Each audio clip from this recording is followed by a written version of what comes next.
اعوذ باللہ من الشیطان الرجیم بسم اللہ الرحمن الرحیم۔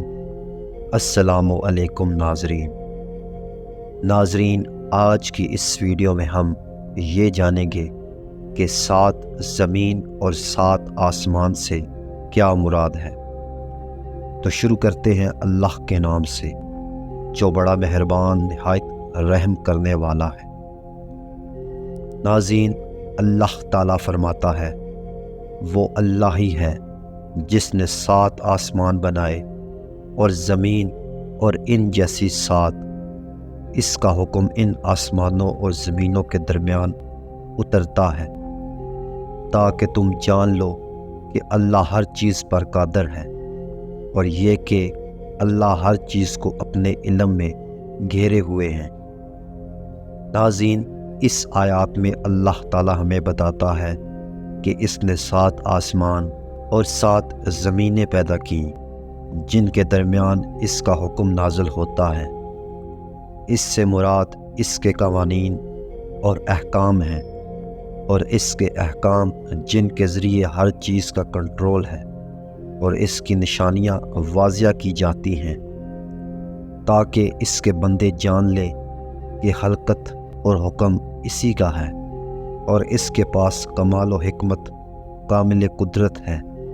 سب سے خوبصورت نام اور اعلیٰ صفات اس کے ہیں۔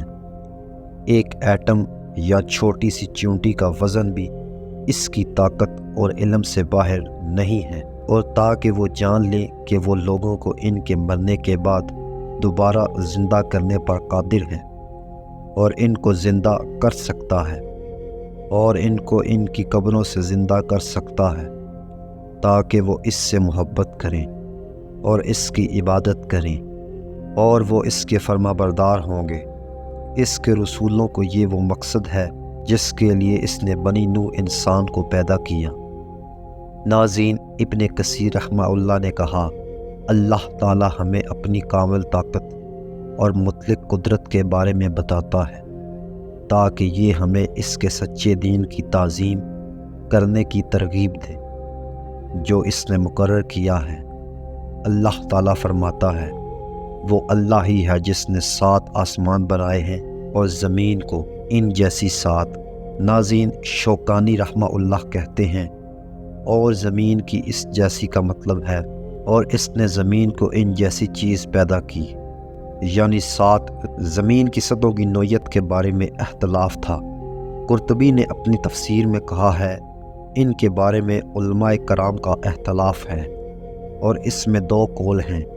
ایک جو کہ جمہور کا قول ہے یہ ہے کہ تہ میں 7 زمینیں ہیں اور ایک دوسرے کو اوپر، اور ہر 2 زمینوں کے درمیان اتنا فاصلہ ہے جتنا کہ آسمان و زمین کے درمیان تہوں میں ہیں، ایک دوسرے کے اوپر، درمیان میں کوئی فاصلہ نہیں، آسمانوں کے برعکس۔ لیکن سابقہ قول زیادہ صحیح ہے کیونکہ رپورٹیں اس پر دلالت کرتی ہیں۔ سعدی رحمہ اللہ نے کہا، اللہ تعالی ہمیں بتاتا ہے کہ اس نے تمام مخلوقات کو پیدا کیا بشمول 7 آسمان جو کہ کچھ ان میں رہتا ہے، اور 7 زمینیں اور جو کچھ ان میں رہتا ہے اور جو کچھ ان کے درمیان ہے۔ اس نے اپنا حکم نازل کیا جو وہ قوانین اور مذہبی احکام ہیں جو اس نے اپنے بندوں کو یاد دلانے اور نصیحت کرنے کے لیے اپنے رسولوں پر نازل کیے، اور اس کے احکام جن کے ذریعے وہ تمام مخلوقات کو کنٹرول کرتا ہے، یہ سب کچھ اس کے لیے کہ اس کے بندے اسے جان لیں اور سمجھیں کہ اس کی قدرت ہر چیز پر محیط ہے اور اس کا علم ہر چیز پر محیط ہے۔ پھر وہ اسے اس کی مقدس صفات اور خوبصورت ناموں سے جانیں گے اور اس کی عبادت کریں گے اور اس سے محبت کریں گے اور اس کے تئیں اپنے فرائض کو پورا کریں گے۔ تخلیق اور حکم کے پیچھے یہی مقصد ہے، اللہ کو جاننا اور اس کی عبادت کرنا۔ اللہ کے نیک بندوں میں سے جو ہدایت یافتہ تھے انہوں نے اس کو سمجھا اور اس پر عمل کیا، لیکن جنہوں نے اپنے آپ پر ظلم کیا وہ اس سے منہ موڑ گئے۔ ناظرین، آسمان کے نیچے اور اگلے آسمان کے درمیان 500 سال کی مسافت ہے، اور ہر آسمان اور اگلے آسمان کے درمیان 500 سال کی مسافت ہے۔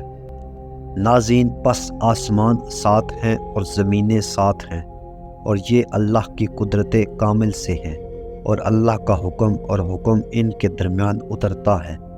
ناظرین، ہم سے جو چیز مطلوب ہے وہ یہ ہے، جو چیز شریعت سے معلوم ہوتی ہے اس پر عمل کریں اور نشان سے تجاوز نہ کریں۔ قرآن اور صحیح سنت نے ہمیں بتایا ہے کہ 7 آسمان اور 7 زمینیں ہیں۔ ہم سنت سے جانتے ہیں کہ ہر آسمان میں اس کے باشندے ہیں، لیکن زمین کے بارے میں ہم جس میں رہتے ہیں اس کے علاوہ اور کوئی چیز نہیں بتاتی۔ اور یقین کریں کہ 7 زمینیں ہیں، بغیر مزید جاننے کی کوشش کیے یا یہ معلوم کرنا کہ یہ جدید سائنس سے ثابت ہے یا نہیں، یا دوسری چیزیں جو شک اور بے یقینی پیدا کر سکتی ہیں، بلکہ ہمیں یہ ماننا چاہیے کہ ان اعلیٰ اور ادنیٰ جہانوں پر مکمل علم اور قدرت صرف اللہ کی ہے، اور یہ جاننے کا حصہ ہے وہ ہر چیز پر قدرت رکھتا ہے، اور یہ کہ وہ اپنے علم میں ہر چیز کو گھیرے ہوئے ہیں۔ اس کے باوجود ہم کہتے ہیں ہم نے سنا، ہم مانتے ہیں، اور اللہ ہی بہتر جانتا ہے۔ امید کرتا ہوں دوستو آپ کو ہماری آج کی ویڈیو اچھی لگی ہوگی، اور اگر ویڈیو اچھی لگی ہو تو اس ویڈیو کو لائک کیجئے، اور اگر چینل پر نئے ہیں تو چینل کو لازمی سے سبسکرائب کیجئے تاکہ آنے والی تمام ویڈیوز کی تفصیلات آپ تک بر وقت پہنچتی رہیں۔ شکریہ۔